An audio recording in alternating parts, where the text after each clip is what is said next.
Hey everybody, I'm Chris. Welcome back to Stuff I Find Interesting. Today we're going to be talking about patrolling formations. This is a topic that I should have hit on before I even started Mount, but let's be honest, Mount's more fun for everybody.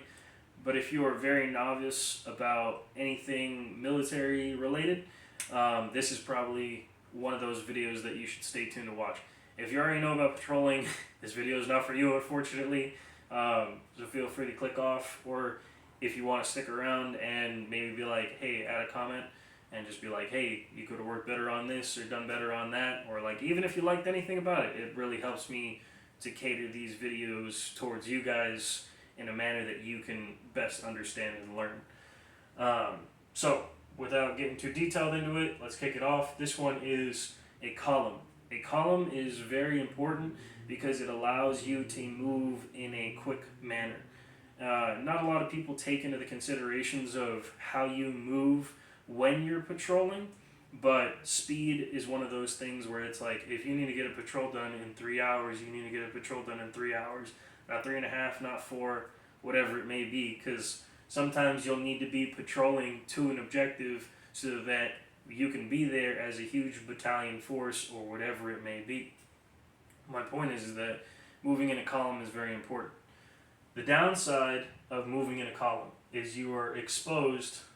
So, just for clarification, to make it a little bit easier for everybody to understand, I'm just going to add this second team right behind the first team to try and give you a better understanding of how all this works.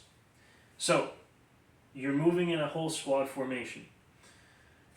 If you happen to take contact from the front, the only people that can best engage are these two homies in the front right here.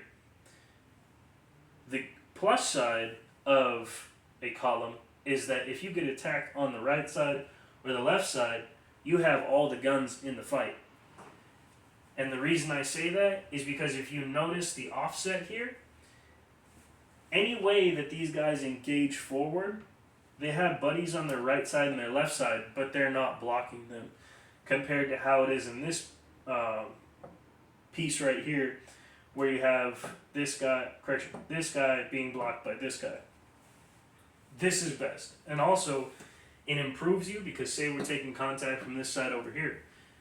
These guys can all get online, kind of like consolidate and just get to a better position, because you don't want to be dumping rounds back here if your guy's off on your right side and your target starts going to the right side, because then if you happen to get tunnel vision, unfortunately some people do, and you're negligent and you don't notice, you might end up having some blue on blue, and we don't want that. So it's best to try and get into a position like a getting online so that you can best engage the enemy without risking friendly fire, because in a firefight, geometry is everything. I know none of us cared about geometry in high school. You gotta care about it when it comes to this stuff, because it's very dangerous to the unexperienced individual. So, that's a column. Next, we'll move into a wedge. So I can get rid of these guys for now, just because you'll still get the understanding from these four guys.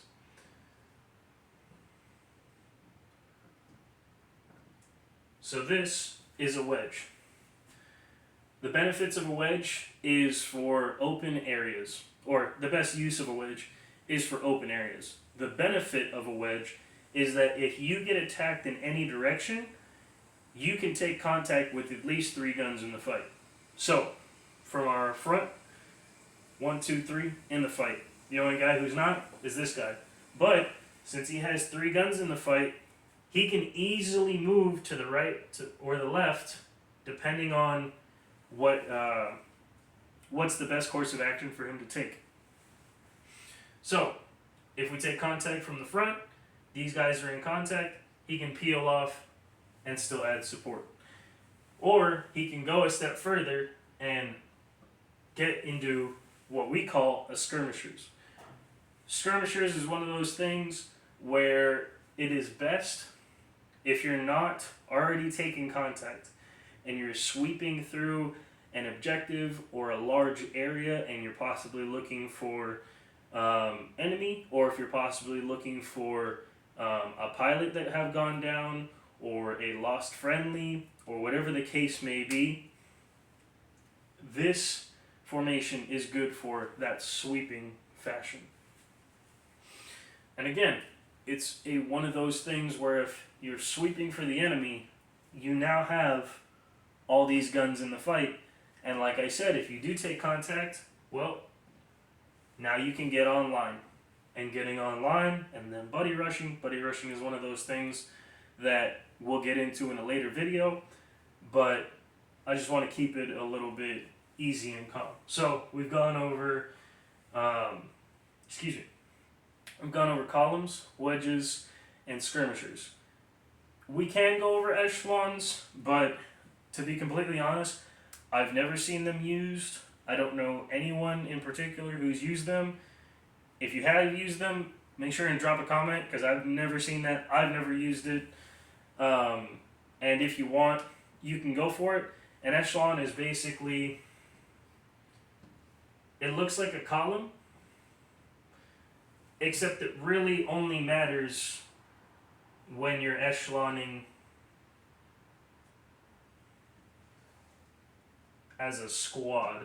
As a team, I've never seen it done, nor do I really see the point of it. But as a squad, it makes more sense, because if you were patrolling in a certain way that you're trying to cordon off an area, this is good, because it gives you that nice slanted angle to isolate a certain area. So if you know anything about World War II and the Battle of the Bulge, they basically made a really big echelon and pushed through, because they were able to break up the center. Now obviously it was not like this to such a small scale where they were marching in this fashion, but if you want to take a big scale idea and make it into individuals, this is the best way I can ratio that. So that's just a little bit about an echelon. If you want to go more in depth with it, feel free to. I'm just going to move past it. So the last thing I want to talk about is a ranger file. And a ranger file is really only important in certain situations. That certain situation really only being when there's like heavy brush or jungle or woods, and you're trying to just get from point A to point B. It's good that you stay in a ranger file, because it's not hard to get lost, because you just follow the guy in front of you, and the guy in front of you is leading the path, so it's not super hard or difficult. I used a ton of ranger files, patrolling and doing raids and stuff like that. So this is very utilized throughout the community, I would say. And so in that case, the reason I'll say that this is important for going through woods is for speed. I wouldn't say that this is great at protection, especially from the front, because you can only have one guy engaged, and if you're in a very heavily wooded area, it's going to be very hard to peel off to the right or left. But with that disadvantage, there is an advantage. Advantage being, it kind of masks your signal. So if you've ever seen Star Wars, and Obi-Wan's like, oh, they march so that they're in front of you, and you don't know how many numbers there are, when he was talking about the sand people, it's the same thing. Just be some little sand people out there, and you got it. That's as far as I'm going to go with ranger files, and that is your basics of patrolling. If you like the video, please leave a like. Feel free to definitely give me a comment. If you hated it, tell me it sucked.